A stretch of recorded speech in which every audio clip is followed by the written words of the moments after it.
Well, howdy y'all, Handy Redneck here. It's the 1st of May, 2019. It's about 1 in the afternoon and around 60 degrees Fahrenheit. But today is the day we're going to take our Dandelion Mead, strain it, and get it ready for bottling. As you can see, we got our bucket of Dandelion Mead here. I don't know if you can see it or not. It's still bubbling a little bit, so it's all good. But we're going to strain out the dandelions and whatnot into this bucket here. And this bucket has in it a king-size cotton pillowcase that has been everything's been cleaned and sterilized with boiling water, and now we're going to go and dip out of one bucket into the other.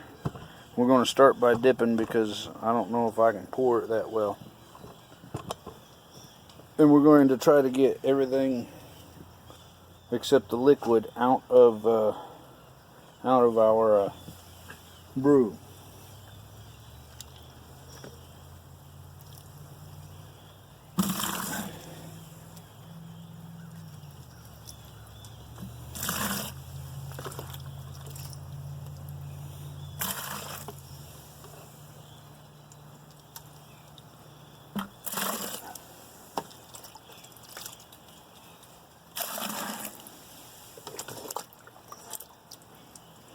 Then we'll do a second filter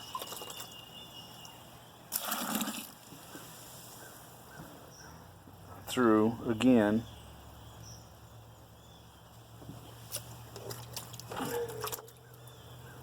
I don't know if y'all can see or not, but there is a definite yellow tint to the liquid. So it smells good. We'll get us a little shot glass of this here raw liquor here in a bit and get us a taste. Like I say, it does smell good.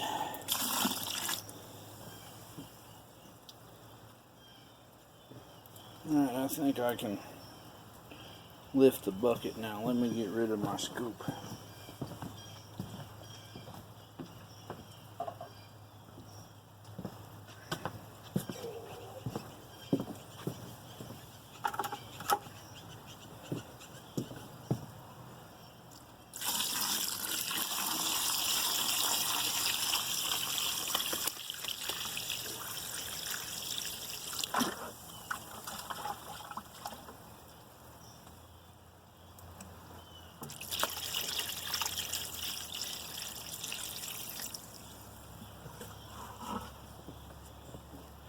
Alright, now I'm going to take this here yellow bucket,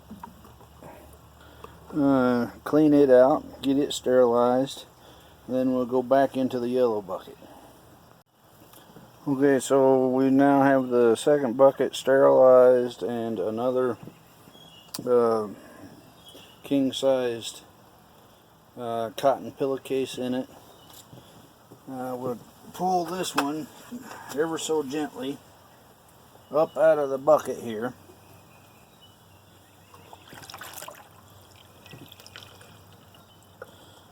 And this is because we want to drain the juice through.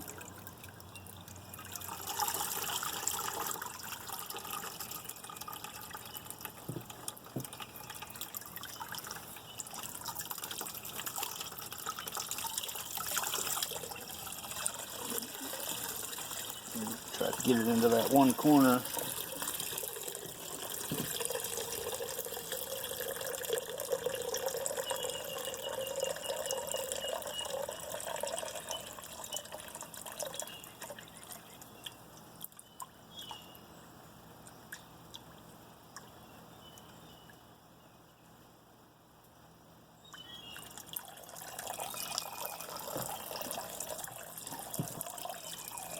It's a beautiful golden yellow color.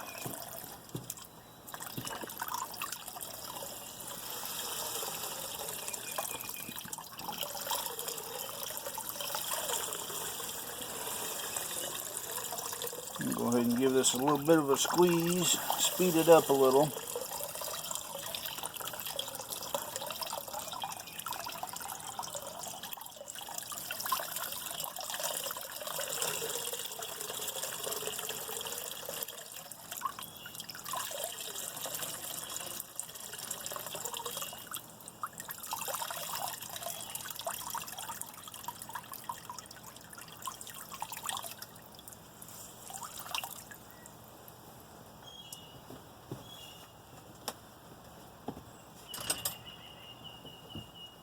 Okay, that's now tossed off to the side because we don't need it for a while.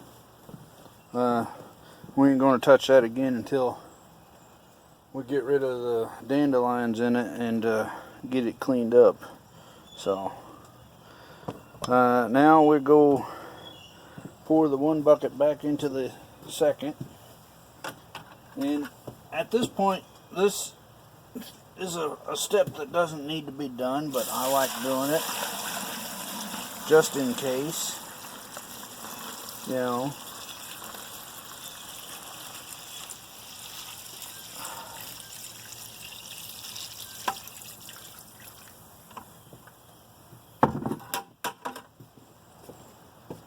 And we'll be done with this blue bucket.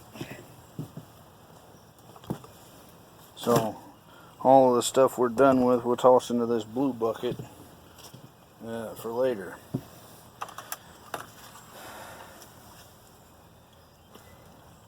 Now this second bag, again we carefully pull out the bucket. As you can see, it's straining through. And what this will do is it'll take some of the yeast out as well. Yeah, well, it'll take some of the yeasty buildup out. There's still going to be yeast in this.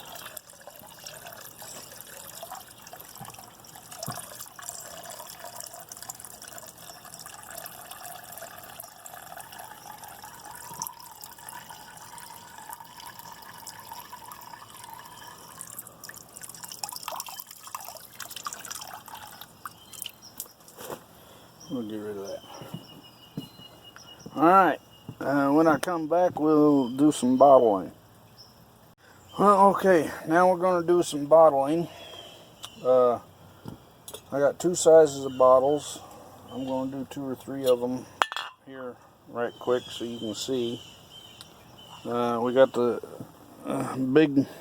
big daddy wine bottle and a smaller bottle. Both of them are got the fancy caps on them. These bottles have been washed with hot soapy water inside and out, and then rinsed twice with hot water, as hot as you can get, as close to boiling as you can get to sterilize them. Same goes for this here funnel that we're going to be using.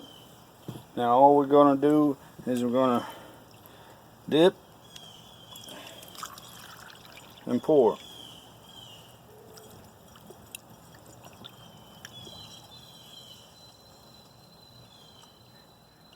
This funnel I'm using is a silicone rubber funnel.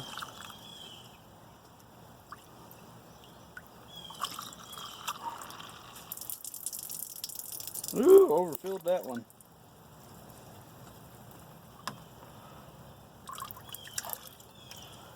We want to leave a little bit off the top. And then we cork it up, and that's pretty much it. Now, I like these bottles because this is a homemade wine. There's still active yeast in there, and every so often, if you're going to keep this for a while, you need to crack it open and burp it and relieve some of the pressure so it doesn't blow the bottle up.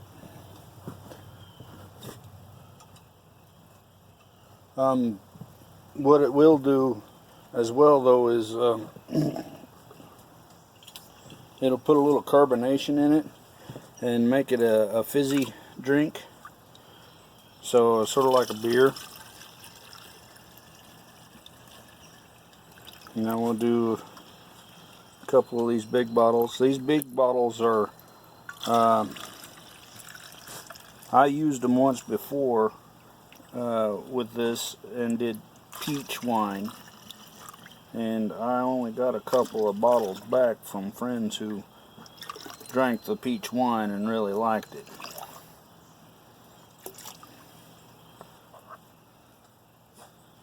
And once again,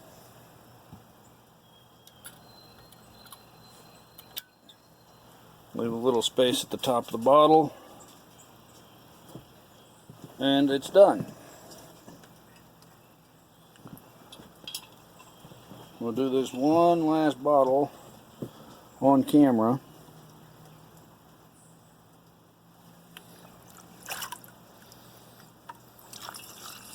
And then when we come back, you'll see the end result. We should have a dozen plus two. We'll have these two big ones plus a dozen little ones, and then we'll probably still have leftovers.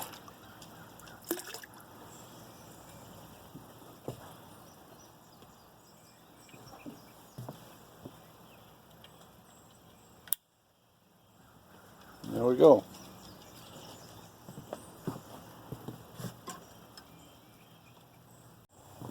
Well, y'all, here we are. I got me a cup. This is what I got bottled because I run out of bottles. This is about half of it. So I left the rest in the bucket, sealed the bucket's lid. Until I get more bottles, then I'll bottle the rest up. But oh, that's good. I added a bit more sugar than it needed, so it's got a little bit of a sweet taste to it. But it is different. There ain't nothing bad about it. It's just a different flavor. Now, if you look here closely at some of these bottles, like this big one here, you can see it's starting to settle out. The cloudiness in the bottle is actually the yeast that's in it. In order to get rid of that yeast, a lot of different ways can be done. That yeast ain't gonna hurt you though. That yeast will probably actually help your digestion and everything, so don't worry about it. As these bottles set, that yeast will sink down to the bottom, and then if you pour real careful, you can get non-yeasty wine. But with that yeast in there, like I say, what's going to happen is it's actually going to keep fermenting a little bit and build up a little pressure and some bubbles and make it sparkling. But yeah, this is it. It smells like wine. You know, if you've ever gotten a nose full of wine, of what it smells like, that's what this smells like. You know, if you've never eaten a dandelion flower, you probably won't recognize the flavor other than it's got alcohol in it. But cheers. It's definitely a sipper. Oh, get that refrigerated up. That's going to be absolutely beautiful.